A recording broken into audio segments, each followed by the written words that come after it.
Danas pričam sa vjerojatno najvećim saveznikom nas roditelja, njegovatelja i općenito ljudi s invaliditetom u Hrvatskoj, vjerojatno i šire.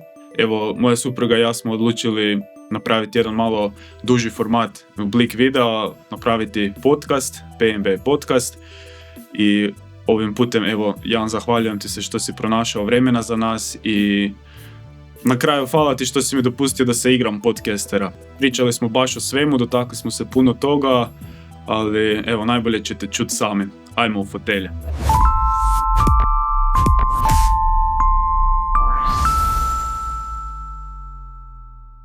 Evo, Jan... Znaš kaj, tu nismo već počeli, ne? Pa, inače snima, ali možemo... Počeli smo kao... šta ste reći, sad si izvleči ovaj od kabla, gledaj. Ovo je tam, tu od šulje, evo mačak, evo te popravim. No, bravo. Evo, modni sračak, mačak. Viš dobro kad smo nelavi, on to sve zeditirao van. Idemo mi kao od nule, pa hoćeš vrnemo kauč, kaj? Može, idemo. Ne, dobro. Evo, ja sam napisao jedan kratki kao intro, vjerujem da svi koji gledaju da znaju tko si i da te poznaju, ali ako mi dozvoliš sam 2 minute da pročitam haiku o Janu Kerekešu. Evo, ono što Jan predstavlja na našoj javnoj sceni je anomalija. Živimo u svijetu gdje svi čekaju da im država, ministarstvo ili neka komisija daju zeleno svjetlo. Jan je to svjetlo sam sebi upalio. On je umjetnički voditelj Kerekeš teatra, ali tamo nije samo šef. On je čovjek koji će u 2 ujutro istovariti scenografiju iz Kolumbija, odigrati predstavu u nekom malom selu pred 50 ljudi s istim žarom kao da je u rasprodanom Lisinskom. To je istina. I nakon toga sjesti s ljudima na piće. To je ta statistika koja te ostavi bez teksta. 250 predstava godišnje, preko 250, ne? Ide. To je preko 500,000 ljudi koje je nasmijao u zemlji koja se često zaboravlja smijati. Evo, detaljnije ćemo o svim njegovim projektima u nastavku podcasta. Evo, Jan, dobrodošao u Goričan. Pa lijepi pozdrav. Nadam se da si nas s prve našel tu. Ja sam si utipkal navigaciju, sve kak si poslao. Odmah. Lepo me dofuralo, još i prečicu neku sam si našao. Super. Pa evo, pošto je ta cijela neka tematika našeg kanala, djeca s poteškoćama, ljudi s invaliditetom, ja bih prvo o tome počeo, o tvom humanitarnom dijelu, ako se slažeš. Pa i ja bom si svako malo šalovakter pogledal. Nema bude to sigurno. Ja znam na pamet sve. Ti svoje znaš.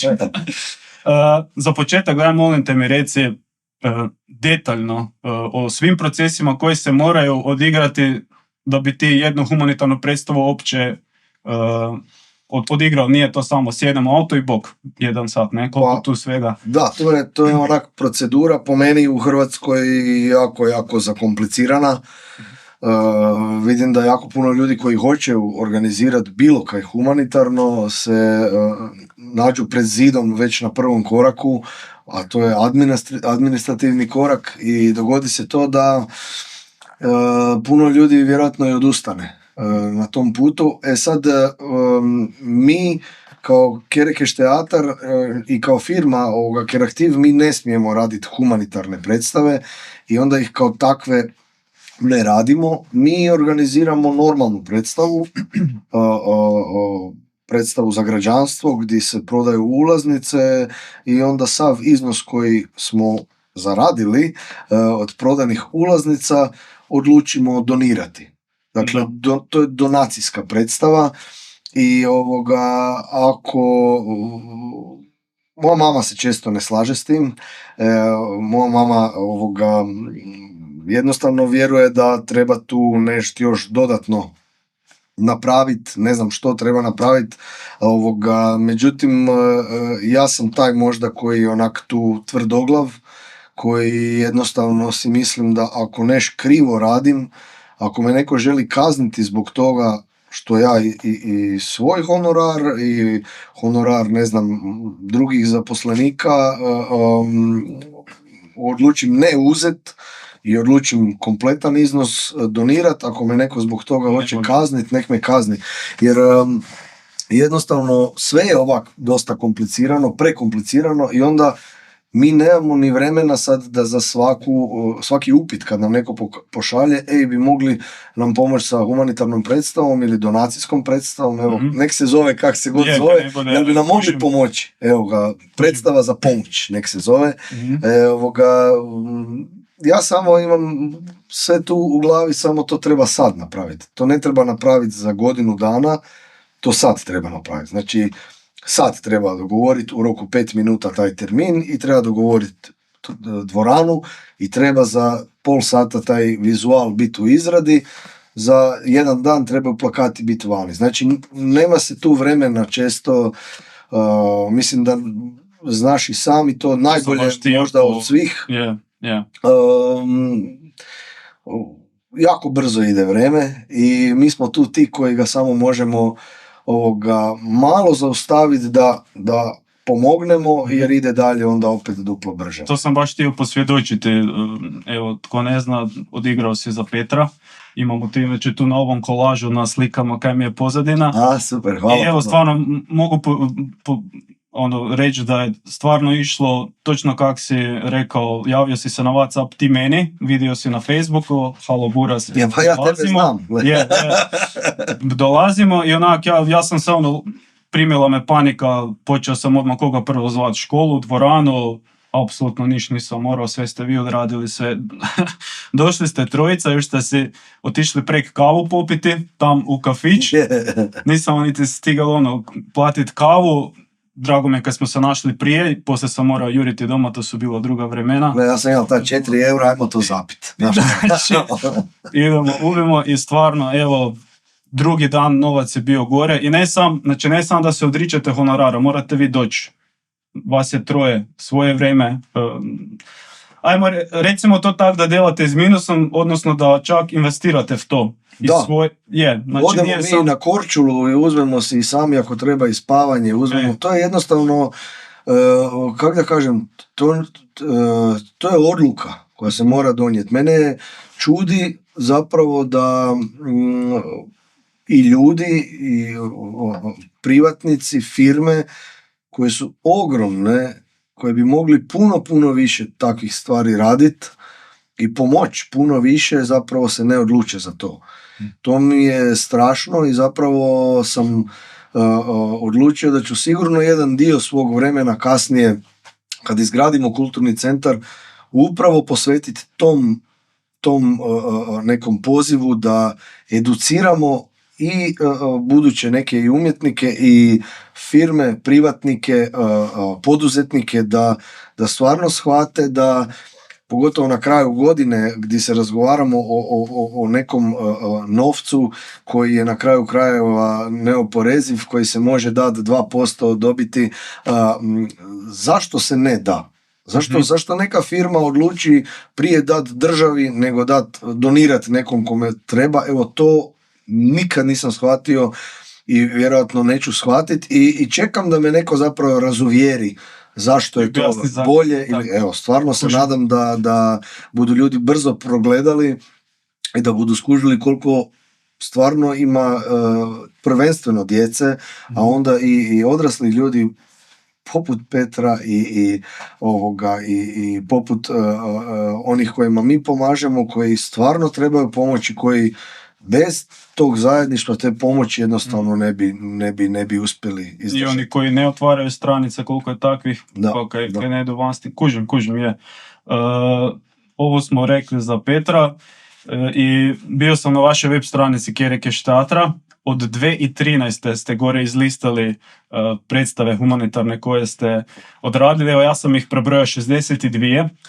Išao sam jedno po jednu. Stvarno je to svaka čast, pohvalno, maksimalno. Hvala. Daj mi reci, poslije tih predstava kad imaš priliku razgovarati s ljudima i kad čuješ za što se to točno skuplja, da li se nekad onak malo razočaraš, da uopće dolazi do toga, to su nekad je injekcija koja košta 2,5 milijuna eura, recimo, nekad je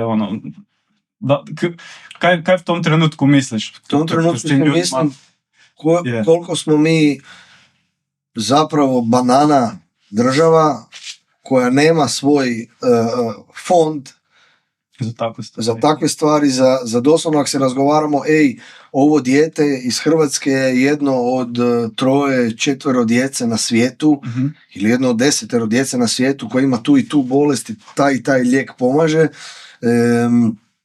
Ti si misliš samo, mi smo svi fulali fudbal. Yeah. Svi smo fulali fudbal. Kad smo već kod fudbala, nogometaši koji su najplaćeniji vjerojatno na svijetu, oni su isto fulali fudbal. Zato jer dogodi se u tome jednostavno da često se odlučimo pomagati tek kad dođe stvarno, kak se veli, voda do grla.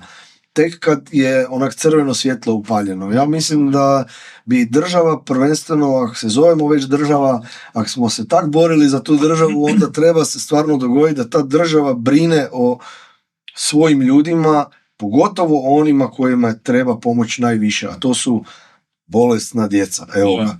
Znači, ja se nadam da bude se u tom smjeru i išlo, da se stvori zapravo fond neki gdje sve firme, ja bih rekao svi poduzetnici, uključujući i nas koji smo u mikro, kakvi god mali, ali da odvajaju svake godine postotak svoje dobiti, da moraš odvojiti u taj fond. To bi bilo taj fond i u taj fond da se raspodjeljuje onda novac, da se raspodijeli po nekom prioritetu, po nekoj komisiji, evo, samo nek ne bude unaprijed dogovoreno, nek bude onak iskreno, to bi bilo super. Tako da, često se iznenadim upravo tome, ne? Dogodi se to da te iznenadi kak to da nije to pomoć osigurana, kak to da mi sad moramo to, zašto se već ne igra utakmica hrvatske reprezentacije za to, zašto se, evo ga, iznenadiš se zapravo koliko često smo svi onak zadubljeni sami u sebe i ne vidimo druge probleme oko sebe. Ne? Kužim je. Mislim, jasno mi je da živimo u tom nekom monetarnom svijetu kojeg pokreće novac ipak i ekonomiju i to sve, i jasno mi je da ovo bude sad grdo zvučalo, ali invalidi kao takvi se ne isplate, jer kod nas se ne trude napraviti neka radna mjesta. Gledao sam malo po vani, to ne mreš vjerovat kakva sve radna mjesta, samo da bi ti ljudi mogli se zaraditi, biti i osjećati se normalan dio društva. Da doprinose društvo, ne? I onda naravno da se više ulaže u škole, kad on izraste, bude radnik, bude plaćao PDV, ovo je čisto samo trpamo novac tam gdje se ne bude nam nikad isplati, ne? Tako da razmem taj dio, ali opet žalostno. Je, nažalost.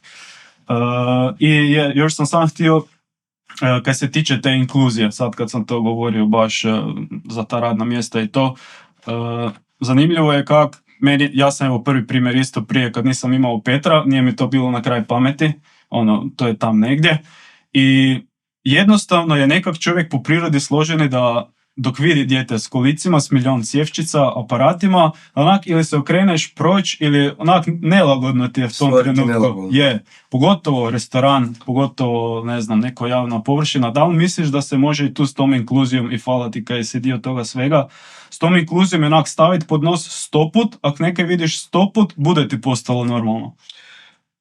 Mislim da koliko god se mi kao ljudi trudimo to raditi, ja uvijek vjerujem onak naivno, možda vjerujem da ljudi nisu zli, da nisu ljudi ti koji žele namjerno okrenuti glavu, nego su ljudi jednostavno naučeni su okrenuti glavu, doslovno ih je prvenstveno ću reći mediji sa hrpom nepotrebnih informacija, nevažnih vijesti, needukativnih vijesti su nas naučili to da okrećemo glavu od svega. Od svega onog što je zapravo važno, bi rekao, što je zapravo...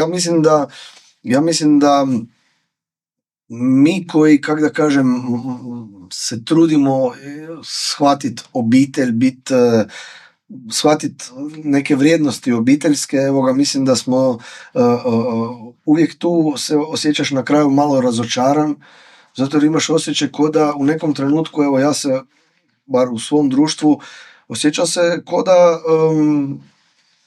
ko da sam drugačiji, ali u krivo. The outside. Kao dogodi se u jednom trenutku već razgovor u tome, kaj opet si išao, zakaj si kaj opet objavljaš, a dobro, pa ne tiče se to baš tebe, pa ne moraš sve, kaj se svugdje guraš, onda ti krene ta priča, kaj se guraš. Tako da meni je potrebna promocija u tom smjeru, to je žalosno jako. Da, ovo ti je baš potrebno, ovo ti je veliki korak s ovim podcastom, to ćete u nebesa. Meni je više to da možda mi je potrebno, ali potrebno s ljudske strane, ne s promotivne strane, nego potrebno mi je da ako i nekad, ne znam, zakoračim previsoko, kako da velim, da se spustim na zemlju. Evo ga, to meni je potrebno zato da gledam druge ljude, da učim o drugim ljudima, da budem prisutan kad mogu i da pomažem. Evo, to je moja neka nit vodilja po pitanju općenito svih humanitarnih predstava prema svima. Evo ga, ovaj mjesec ih imam 2, sljedeći mjesec imam 2 i drago mi je da postoji još uvijek interes za predstavama. I drago mi je da sam si napravio predstavu gdje sam sam, gdje ne moram nijednog kolegu moliti, možeš sad bez honorara odigrati ovu predstavu. Drago mi je da imam najbolju ekipu na svijetu što se tiče tehničara, marketinga, ekipe iz ureda, gdje svi samo se pogledamo, može, idemo sad organiziramo, može, idemo složiti. Tako. To se onda odmah se isplati živjeti za tak neke. Tako da to je to. Tako da i oni su dio te inkluzije. Yeah. To je ono kaj je meni drago. Meni je drago da svi dišemo isto kad se to dogodi. Odlično. I evo još samo jedno pitanje u toj nekoj temi. Ti si kreativac, glumac i to, ali si direktor, šef i treba i taj dio odraditi. Tvrdo zvuči, šefe. Zvuči. I znaš kaj me zanima? Ako nećeš ne moraš odgovoriti, ali imaš li kakav savjet za roditelja koji imaju djecu s poteškoćama, kako da se dogovore oni sa šefom, jer to je stalno žicanje, trebam u ponedjeljak slobodno, trebam sredu slobodno, idemo s malim na sim tam. Da li da se uče neke drugo raditi, da li da se uče na kompjuteru raditi kad moraju onda doma ili da li da odrađuju na večer, a onda su ti već spotrti. Imaš neki savjet za roditelje i kaj bi ti, kak šef, kako bi se dogovorio da ti neko, evo recimo od radnika veli, dobil sam dete, ali tak je i moral budem svaki drugi tjedan, jedan dan. Tvoje neko mišljenje? Svaki drugi tjedan, jedan dan. Yeah. Ako neki šef, kako to zvuči, ako on to ne razumije, znači da ne razumije uopće pojam najiskrenije i bezuvjetne ljubavi. To je prva stvar. Znači takvog šefa onda bi bilo dobro pitati 2-3 puta za tu uslugu, ustupak, a ako on to ne razumije, onda treba promijeniti šefa. Tako da nije lako promijeniti posao, naravno, ne ide to tak. Zidaš cijeli život, sad boš editirati video. ne ide to tak, međutim, definitivno je da ja se trudim prema svojim djelatnicima, suradnicima, kolegama, imati razumijevanja za apsolutno sve tak. I meni je isto potrebno kad je i moje dijete bolesno da ostanem doma s njim kad mogu, da ostanem s njom doma, da kad supruga može da ona ostane, podijelimo se, dogovorimo se. Meni je tu lakše malo jer sam privatnik pa mogu sam sebi složiti neki raspored. Supruga radi na fakultetu, tako da ona ne može uvijek uzeti, mora se nekad bolovanje odmah otvoriti, normalno nije to jednostavno, ali ono što je sigurno da moramo mi svi šefovi puno biti spremni na to, jer tempo života danas naspram tempo života prije 20-30 godina to je neusporedivo. Doslovno je sve toliko ludo, toliko hektično da ako se dogodi roditelju životna situacija takva da dobije dijete s posebnim potrebama, Mislim, meni je to bio strah i još mi je strah ko roditelja. To je nešto što, kako da kažem, ja se divim roditeljima, divim se i tebi, ja sam ti to i rekao već par puta. Ja ne znam da li bi mogao i da li bi se mogao tak nositi, da li bi se znao tak nositi, ne znam koga bi ja tražio za pomoć, znao bi samo da ako imam šefa iznad sebe, znao bi da bih napravio sve da ga uvjerim da je ljudski, da me nema i da nek mi oprosti i da vjerujem isto tak da kako potegnem taj jedan dan doma, da ću ova druga 4 dana potegnut na poslu, nadoknaditi to i na kraju krajeva je to čista ljudska dobrota. Ako neko to shvati, ako ne shvati, ja mislim da je jako dobro da stvarno razmišljati o drugom poslu i kaj kažeš sam naučiti nešto drugo, idem raditi nešto drugo, gdje ću imati više razumijevanja, jer kaj god ko rekao za posao i egzistenciju, sve je to super. Ali obitelj na prvom mjestu. Number one. Sad zvučim malo ko naš izbornik Dalić, koji ima svašta, tu bi se moglo reći, ali stvarno je tak. Znači tu moramo se razgovarati o toj situaciji da je obitelj number one i učinit ćemo za tu obitelj svoju, tvoju, učinit ćemo sve. Da, moja pokojna baka je rekla, sa ženom ideš v krevet spat, a ne s njom si moraš biti... Ne ideš s poslom, nažalost. Koliko god je teško i posao maknut kad ideš spavat iz glave, ali mislim da... Sam kad sam nadovežao na ovo, istog mišljenja sam bio i ja, najveći strah, ja to ne bi mogao, to je... Nije. To znači, ako uspješ izaći s te depre za nekih 2-3 mjeseca, dalje ide, to te promijenite na bolje, definitivno, paziš malo više na stvari, onako, odgovorniji si i postaneš jako dobar logističar, dok ti moraš 2 minute složiti i idemo, ne, tako da je, mislim, naravno da nije za svakoga, ali jednog dana budem ja s tobom radil podcast, pa budeš mi sve ispričao, jer budem ja imao puno više pitanja. Detalje, hvala ti. Super, sad kad smo to rešili, ja bi sad na Doru. Mene Dora tak zanima, to ti ja ne mrem upisati, probao sam ja... Aha, Doru naticam. Nemoj, žena bude gledala, šalim se. Josip, gitarist, daj nam reci ko je sve v bendu, please, za one koje ne znam. Znači, u bendu su Leo Friščić, Zoran Ernović, Josip Novak i Dario Sambol, uskoro Kerekeš. Budeš. Ženi se, udaje se za moju sestru. Uglavnom, duga priča i teška priča, to nećemo. Zato je vjerojatno on dobio gospođe u spotu, vjerujem da se ti oprste o tome. Ja sam mu rekao, imat ćeš 4 zgodne žene, bit će, da, plesali budete. Super. I onda su došle moje kolegice, moja generacija iz Sračinca i rasturile su. Odlično je bilo. Idemo od početka, onako kronološki, znaš da mene to zanima, ja sam isto nekad isvirali sve i volim taj kreativni proces čut. Od pisanja pjesme bi ja krenuo. Kako si uopće, mislim, tema mi je jasna, dirnula me, stvarno pronašao sam se u tome, ali kako ide vaš kreativni proces stvaranja pjesme? Meni se najčešće ili neka melodija vrti u glavi. Ako ja predlažem neki riff, neku melodiju, vrti mi se u glavi. Jesi dobar gitarist za 2 žice kak ja, ne? Je, odlično. Nakon mene gitare su postali basevi.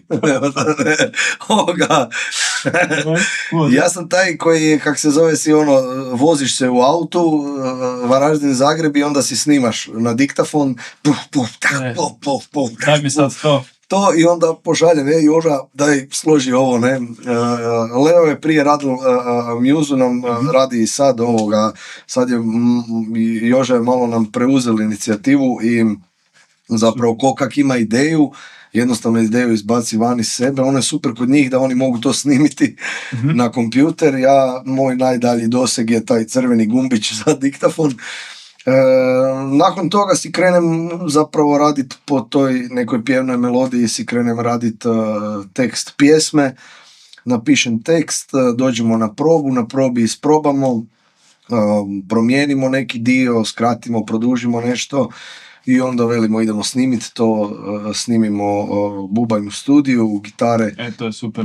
Je. svako doma, ja dođem isto tako u studio ili evo ga sad već u ovak sličnu lijepu sobu, dođem se izderat u mikrofon i to je to. I onda šaljemo gore To sam JK te pitati, Productions. master, mix, kaj je to? To ljudi nemaju pojma, misle da snimiš, gotov si, onda tek ide. Ne, molim te malo to. Onda uzmeš mikser, onda miksaš, ti snimiš sve to, međutim sve to mora proći kroz editiranje, odnosno obradu zvuka, kroz miks, koji zapravo odnosi levela instrumenata, efekti na vokalu, autotune, to smo sad čuli na Dori, zapravo puno je tu autotuna koji ja ne koristim. Evo, tako da to mi je drago da ne koristimo niti za snimke, niti za... trudimo se uvijek stvarno moći otpjevati ono što je snimljeno, da se može otpjevati live, ili barem 90% toga da zvuči stvarno isto. I onda se nakon toga stisne jedan, ja to zovem magični gumbić, to se zove master, gdje sve to što zvuči dobro u miksu, da zvuči još 20% bolje i da bude omjer glasnoća, omjer svega da bude onak super. I evo mogu reći da stvarno sad smo radili drugu stvar sa Jayem i sigurno ćemo nastaviti raditi JK Productions. Pozdrav njemu. West side is the best, east side, wrong, cold snap. Pozdrav i shout out, snimio si podcast s njim. Da, budem stavio u opis pa da i to ljudi na engleskom Jana da čuju. Da, to je moj British English, English, Varaždin English. World War 3. to. I daj mi reci baš kad si rekao da možeš otpjevat live. Ja kad sam čuo prvi put Mucho Macho, ja sam se ja iz svog gledišta sam to gledao, ja bi to live valjda 5 put bi mi glas pukel, jer stil kojim pjevaš, note koje pjevaš i kak držiš, nema šanse. I onak se misli, bude to on i naravno da si rasturio. Da li si radio neke više za tu pjesmu kaj se tiče pripreme ili si jednostavno već toliko speglan? Mislim da dečki koji gledaju sad koji kad pogledaju podcast, koji su bili s menom u backstage-u, mislim da se budu jako smijali. Zato imali smo jedan tih 7-8 dana je trajale su pripreme za Doru, baš tamo na HRT-u. I imao sam jednu vježbu za glas, a to je prva riječ u pjesmi. Prva riječ u pjesmi i onda sam instinktivno krenuo reagirati, da kad ju dobro otpjevam, a uvijek dobro sam se trudio otpjevat, da onda svi odreagiraju, wow, tako da bilo je ovako, ja sam rekao, ekipa, ready, I čak mislim da si pogodio intonacijski, znači baš... To je bilo, znači uvijek čuješ u backstage-u, svi se zagrijavaju malo, ne, svi se nešto imaju vježbe, ne, ja sam samo ready, ekipo poludila, baš je bilo, evo, fora, tako smo se zapravo i nasmijavali i opuštali na taj način da vidiš da je to samo jedan još od nastupa Cold Snapa. Cold Snap svirao je i prije Dore, svirat će i poslije Dore i to je bilo nam je lijepo iskustvo, bilo je drugačije iskustvo od svega i sad moramo nakon toga ostati isto tako Mucho Macho jer se stvarno dogodila predivna stvar bez obzira na drugo mjesto. Da, 70 bodova od publike. Ja sam bio s vama tam dok sam gledao onak... To je po nekom izračunu to bi bilo oko 30 i nešto tisuća glasova, tako da hvala puno svima, hvala ekipa. Svaka čast. Snimili ste pjesmu, onda ste išli snimiti spot. To ti mene isto jako zanima. Sve je to iz tehničke strane i di ste snimali. Da li je bila neka zgoda, kak je bilo s djecom raditi? To malo. Bilo je, znači, snimili smo spot u Hangar studiju u Zagrebu, jako lijepi studio, snimao je spot Tin Majnarić, s njim smo radili već, to je 10. spot, super, tako da stvarno smo se kužili super i zapravo mislim da je on jedini s kojim možemo tako brzo snimiti. To je toliko materijala, bilo toliko svega što smo trebali snimiti da smo mi u dan i pol, ja bih rekao, napravili spot koji bi se u normalnim uvjetima snimao sigurno 3 dana. Odvojili smo tako da prvi dan smo snimali pojedinačne scene, Aha. svako od članova sa svojim suigračima, akterima, i onda smo drugi dan snimali band i na kraju smo ostavili taj šećer na kraju gdje dođu djeca koja zapravo režiraju spot, koja zapravo gledaju na Mucho Macho, na metal band, gledaju svojim očima. I meni je to bilo, evo sad, drugo iskustvo što se tiče ove ekipe.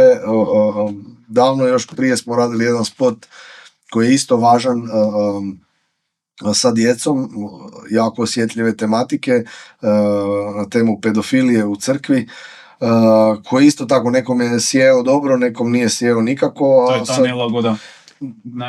Oni kojima nije sjeo taj spot, ja onda mišljenja sam samo da podržavaju pedofiliju u crkvi. Evo ga, to je žalosno, ali uglavnom bilo je i dalje 95% dobrih reakcija i pozitivnih reakcija.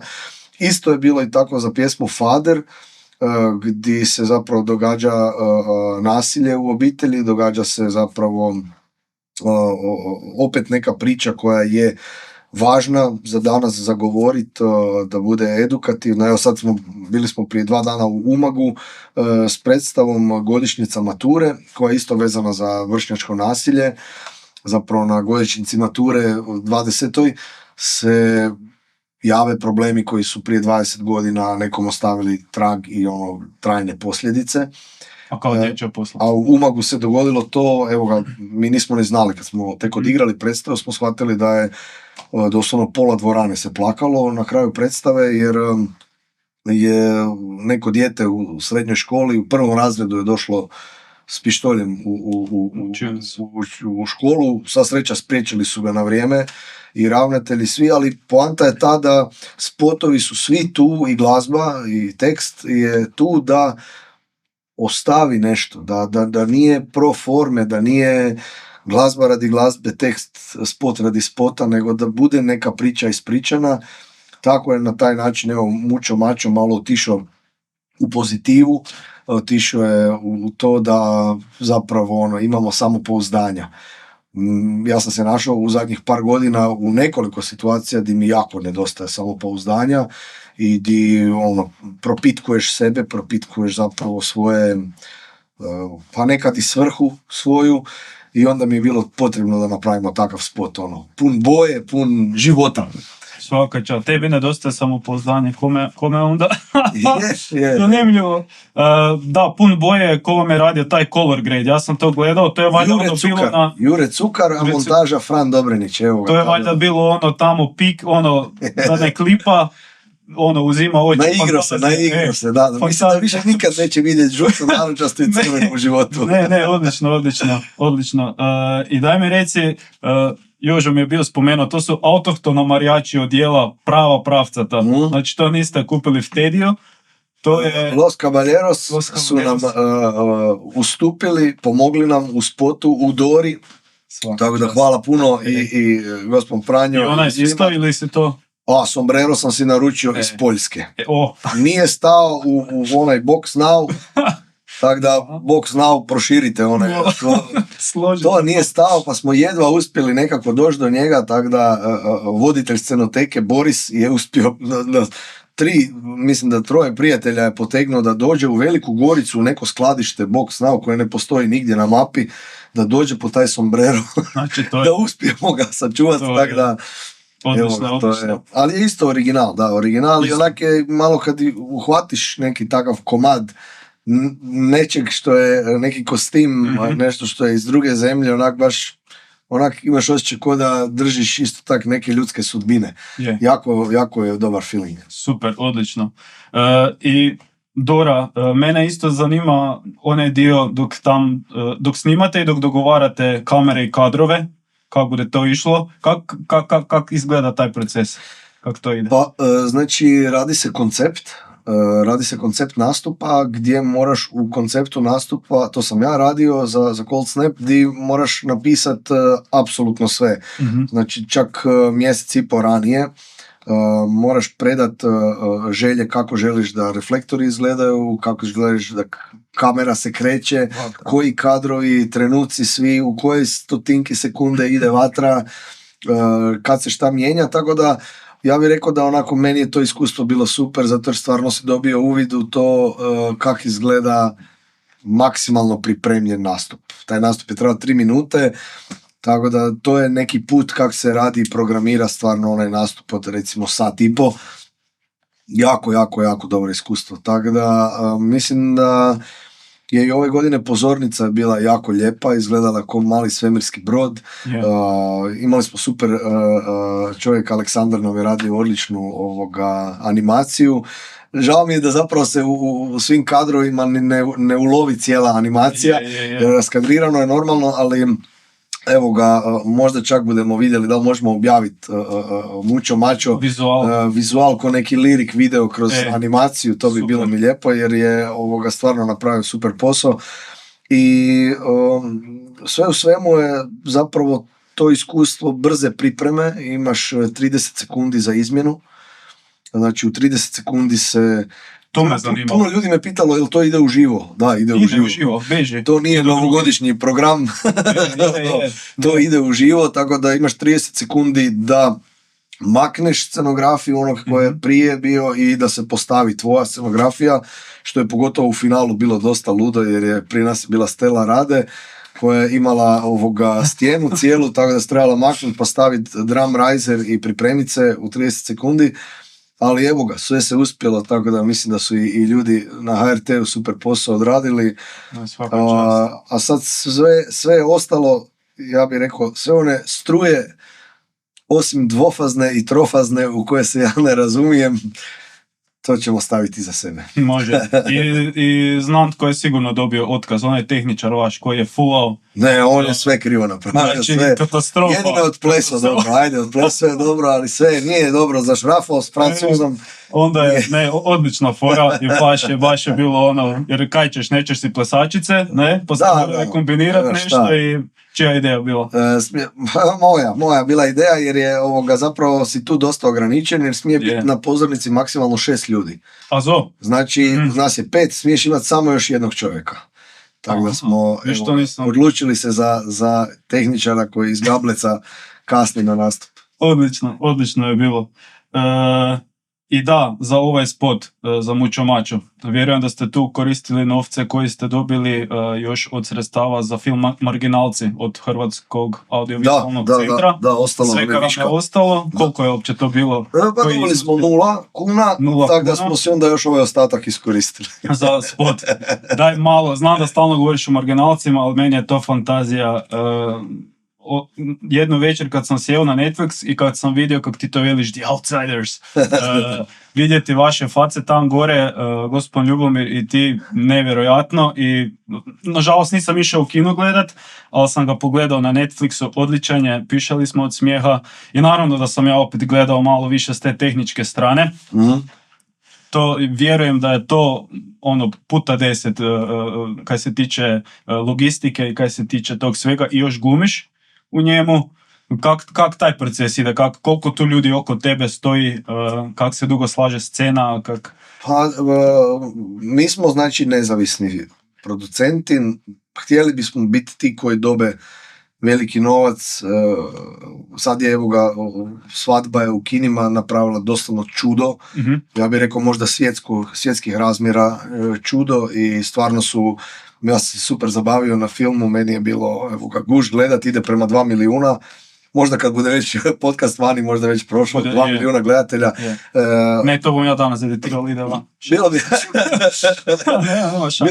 Bilo bi lijepo dobit priliku da stvarno imaš sredstva na raspolaganju s kojima možeš raditi mirno i možeš raditi sve što si zamislio. Jer mislim da ljudi ne kuže koliko si ograničen dok nemaš... Mi to još nismo dobili priliku, niti nakon drugog filma. Naši projekti se i dalje odbijaju od strane HAVC-a. Dobili smo zapravo 6.000 eura za razvoj scenarija i sad smo krenuli razvijati scenarij za 3. film. Onda smo prijavili na razvoj projekta gdje možeš dobiti mislim da 20 i nešto tisuća eura za pripremu snimanja.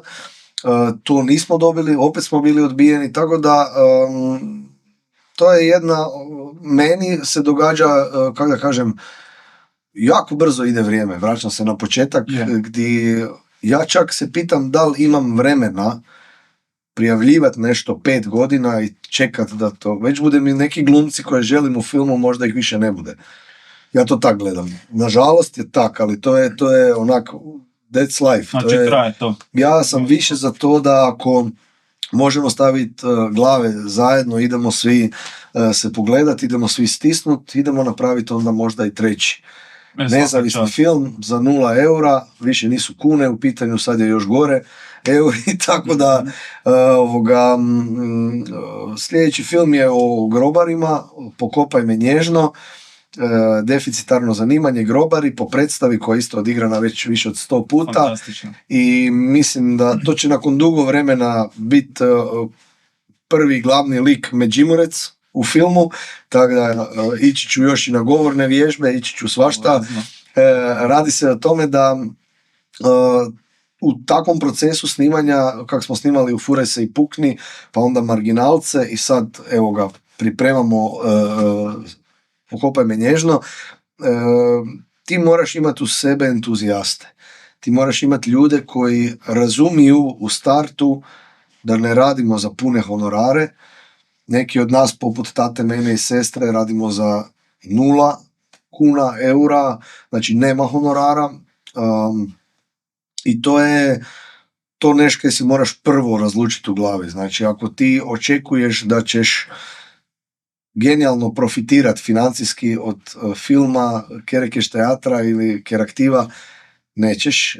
Profitirat ćeš na način da ćeš se zabaviti odlično, nećeš raditi s minusom, svi drugi, znači dio ekipe je plaćen, koliko god možemo, i glumci svi su plaćeni u filmu, tako da možeš samo dobiti neko zadovoljstvo, to da možeš reći da ovaj nezavisni film je prvi u povijesti Hrvatske koji je postao najgledaniji. Znači 0 kuna javnog novca, a postao je najgledaniji sa 55.000 gledatelja.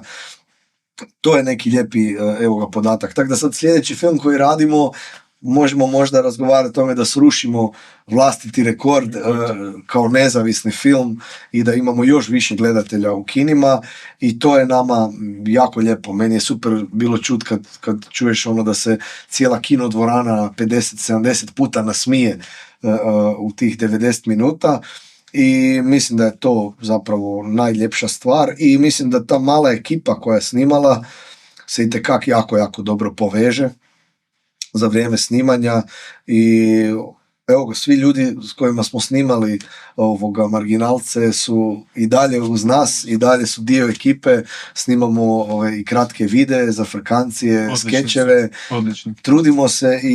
trudimo se zapravo biti drugačiji.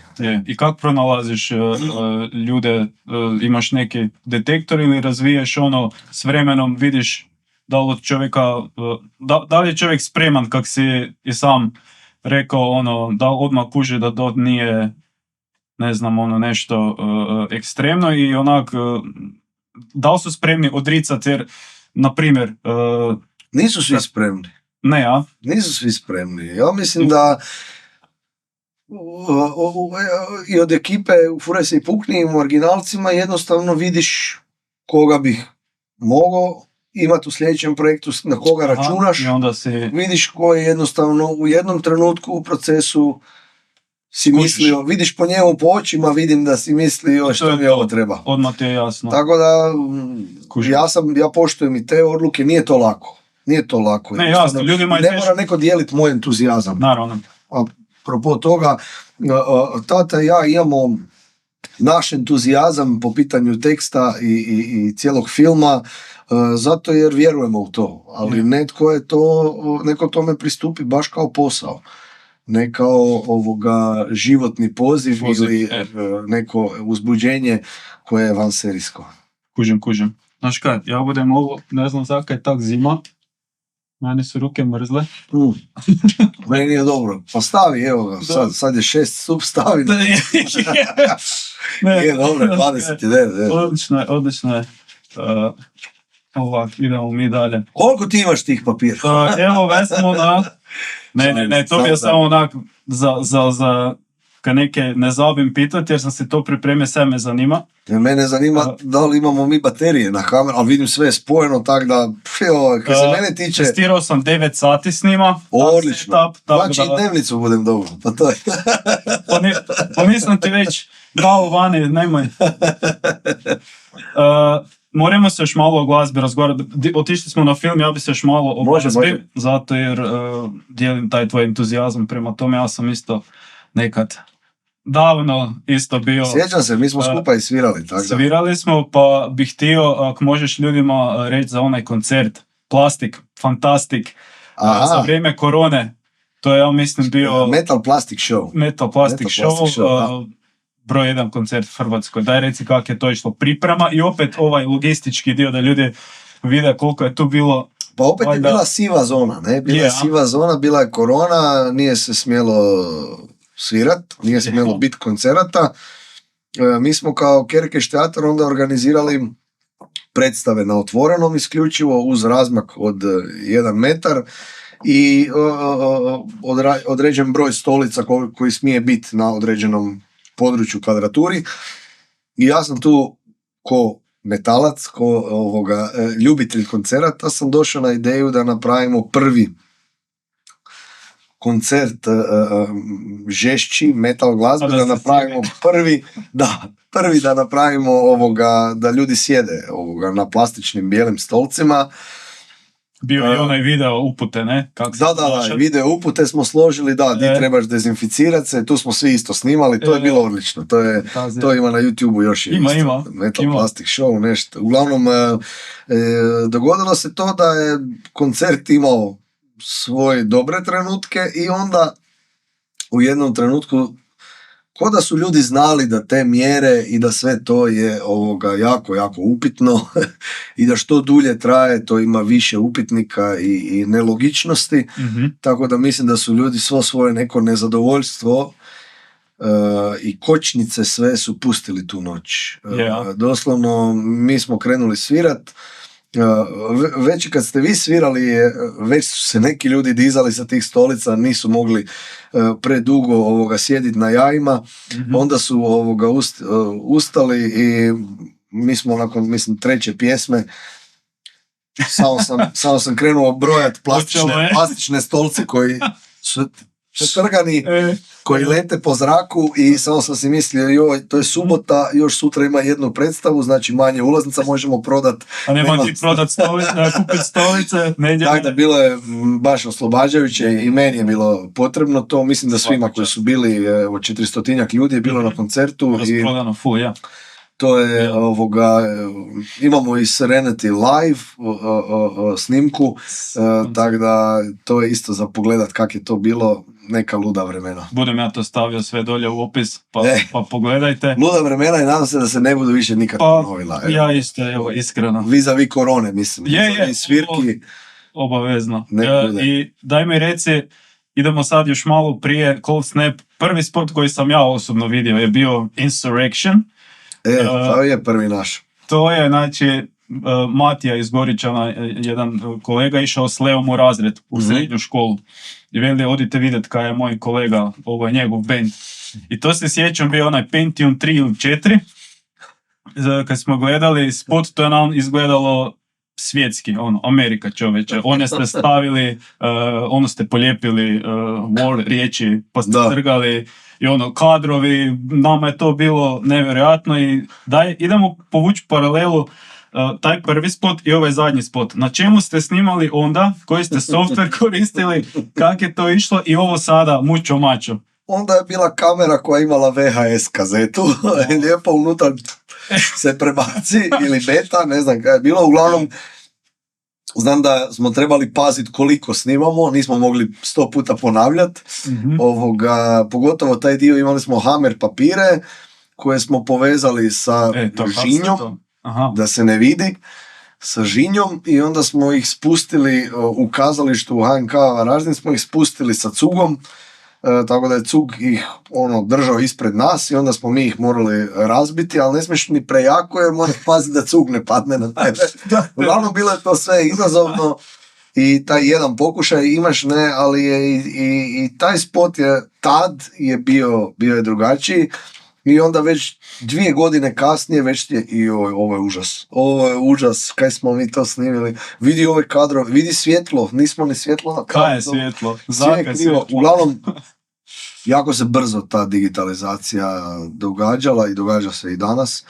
I tad smo imali znači čovjeka koji nam je zapravo, on je bio djelatnik VTV televizije i on nam je pomogao, VTV nam je pomogao s opremom, da imamo, da svi smo skupili snage malo, a danas je to, evo ga, stvarno oprema s kojom snimamo je oprema koja se koristi za sve svjetski poznate filmove i mislim da je s jedne strane lakše, a s druge strane je teže jer svi snimaju. Pa to. Nekad prije je bila jako važna ideja i danas doslovno, evo ga, svi mogu si neki priuštiti dobru opremu i danas je puno još teže, bi rekao, isplivat. Ko band isplivat ko nešto drugačije. Da, to sam te isto htio pitat. Prije ja nikad nisam čuo za taj izraz pay to play. To je došlo u taj naš svijet onak nevjerojatno. Ti moraš, da ljudi znaju kaj je to, ti moraš platit da bi svirao na festivalu. Da. I sad kad to veliš našim ljudima koji imaju muzičari da svira, tu ti je lova, ne? Sada ti još daš, koji su to iznosi? Ili imaš kakvu ideju? Imam. To su jako veliki iznosi i Cold Snap je nažalost dio tog te industrije glazbene koja se zove metal industrija, gdje ja ne znam drugi glazbeni žanr osim metal glazbe da treba... A mislim ima smisla da te ljudi slušaju kak se dereš, daj im lovu i onda da oni to trpe. Da trpe, da. Mi smo krenuli sa prvom turnejom 2011. godine sa Propainom, tad je bila cifra, iznos, ja mislim da smo se razgovarali o 300 eura po koncertu. 300 eura je band morao dati organizatoru. Mi moramo platiti njima da uopće sviramo. Bravo. Makar nije samo da ne plaćaš čak ni klub, ne plaćaš ti niti opremu, ti plaćaš zapravo turbus. Ti plaćaš autobus da ideš svaki dan iz mjesta u mjesto, da možeš se voziti, da si na sigurnom, da imaš vozača. Onda su te cifre krenule samo rast. Znači, 300 eura, pa je bilo 500 eura, Ektomorf, pa je bilo, mislim da 600 eura Monstrosity. Imali smo zapravo najbolje koncerte sa bendovima poput Dead by April i Ginger, kojima se stvarno sviđala naša mjuza. Njihovi booking agenti su stvarno htjeli da Cold Snap bude po nekoliko dana i onda smo platili samo 150 eura. To je bilo baš samo da sviramo. Ali su to bili puni klubovi i ti prodaš na tom koncertu majica puta 5. Tako da se sve to isplatilo, imalo smisla, ali nažalost to je u manjini. Takvi koncerti su u manjini, tako da sad smo bili, evo ga, opet na turneji. Znači, nakon 23 godine nađeš se zapravo u istoj poziciji gdje isto moraš platiti da uopće budeš prisutan na toj sceni. I još ono što nam se sad dogodilo, koliko god je ovo bila najbolja turneja do sad, najviše ljudi, najbolji ljudi i najbolja promocija nam se dogodila benda. Dogodilo nam se to da smo 5 koncerata morali otkazati zbog proba na Dori. Tako da koncerti koje smo i platili smo morali otkazati i ne dobiš povrat novca, naravno nije to stekne rok trajanja, ne, nema toga, tako da jedno veliko ulaganje se tu događa od svih nas članova benda, privatno želiš, vjeruješ da je ovo sad nešto drugačije, vjeruješ da bude to ta godina kad bude se dogodilo čudo, a ne dogodi se čudo. Da, ali mislim da je bitnije onak to prihvatiti kao stvarno, ti veliš ljubav prema tome i kao neki bilo koji glupi hobi, mislim, ljudi troše, ja sam isto trošio i na auto i na, ne znam, neko ide na ribičiju, ne znam, ne. Idem ja, to na červek je potrošim 2 eura.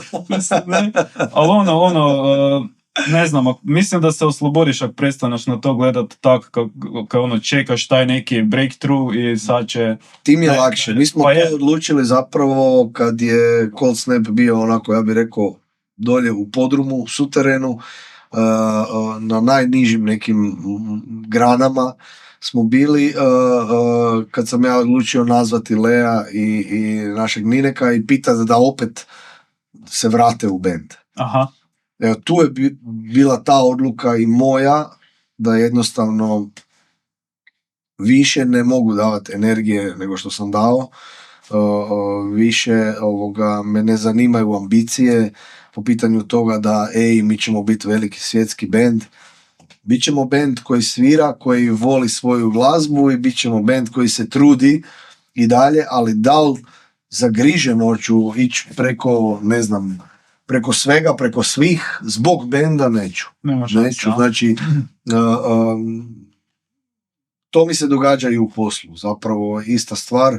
Jednostavno shvatiš neke stvari funkcioniraju tako i tako, neke stvari ne možemo mijenjati, nikad ih ne možemo mijenjati jer smo premali, presitni smo i prenebitni smo, a na neke druge stvari onda mogu iskoristiti energiju i odvojiti vrijeme i biti prisutan maksimalno. Yeah. Ko i ovaj podcast. Evo ga. Hvala. Znači, odlično. Bit tu, a ne da dođem onda tu odraditi nešto, imam 15 minuta, reci šta. Mislim, na ručak moraš, ne? Već se čuje, možda mikrofon hvata već. Ali to je, znači, neki metal band u Hrvatskoj, to je priča metal benda. Sam za dušu, a? Baš nema... koji i dalje bude radil svoje nove stvari, spotove i nadal se da jednog dana možda nekome se opet svidi ta glazba pa te pozove na turneju, možda ti kaže ne trebate vi platiti 500 eura, mi vam damo 200 eura zato što odsvirate, ste super odsvirali, možda se dogodi i ta situacija. Do tad u Hrvatskoj ne plaćamo nastupe, već dobimo honorar za svirke.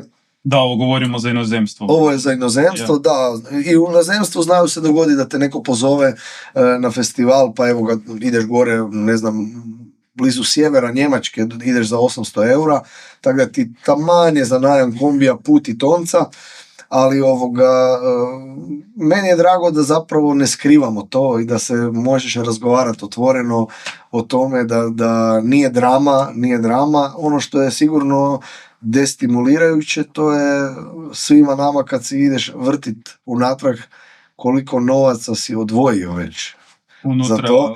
Tako da to su kratke teme, bolje ne o tome razgovarati, jer tu smo svi, svi se pogledamo u prostoriji za probe i u jednom trenutku se pitaš dokle. I onda jednostavno shvatimo, ok, ajmo se ne pitat, ajmo svirati. I obično su probe, nedjelja, slobodne dani, slobodne... Da, ti kad bi mogao biti s familijom i otići negdje u prirodu ili kaj, onda idemo se znojiti u prostoriju za probe. Unutra, sviramo samo kad se znojimo, da ne mislite, uglavnom to je... Međutim, to je ljubav. To je ljubav prema glazbi, to je koliko god to nekom se ne sviđa ta glazba, nama je najljepša na svijetu. Svaka čast. I znaš kaj me zanimalo,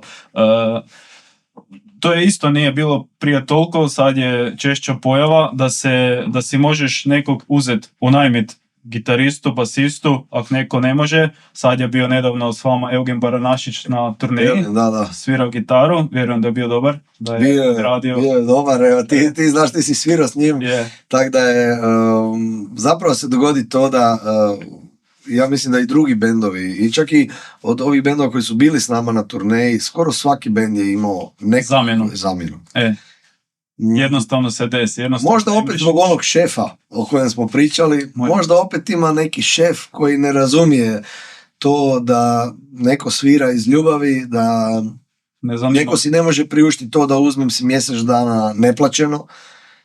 Ne mogu si uzeti mjesec dana neplaćeno, nego te molim niti neplaćeno za tjedan dana, molim te za tjedan dana da uzmem si godišnji. Ne možeš godišnji, imamo kolektivni, ili ne možeš, imaš važni odgovorni posao. Još je sigurno žao što nije mogao s nama biti, međutim ja vjerujem da bude još prilike i da možda i Joža i Eugen zajedno idu pa pola sviraju. Nama je najvažnije na kraju da isporučimo koncert, da taj koncert u trajanju da li 30 minuta, da li sat i 30, da publika dobije ono što je došla osjetiti, to je neka naša live energija, da se svi dobro zabavimo i da se ne osjeti, ako je zamjenski, kako se kaže, gitarist, da se to ne osjeti na stage. Jer to pretpostavljam da u kazalištu ne možeš baš tako odraditi. Da umjesto tebe Krtice dođe odigrat, ne znam, Zoran možda... Za neke kolega. Predstave ne možeš, ali česte to me zanima. U kazalištu su isto česte alternacije. A je? Dobro. Ja ih ne volim zato jer ja vežem si predstavu uz identitet glumca. Jednostavno uz promociju, uz nekoga koji je na plakatu, odjednom je na pozornici netko drugi. To je drugačije zato jer su likovi u pitanju.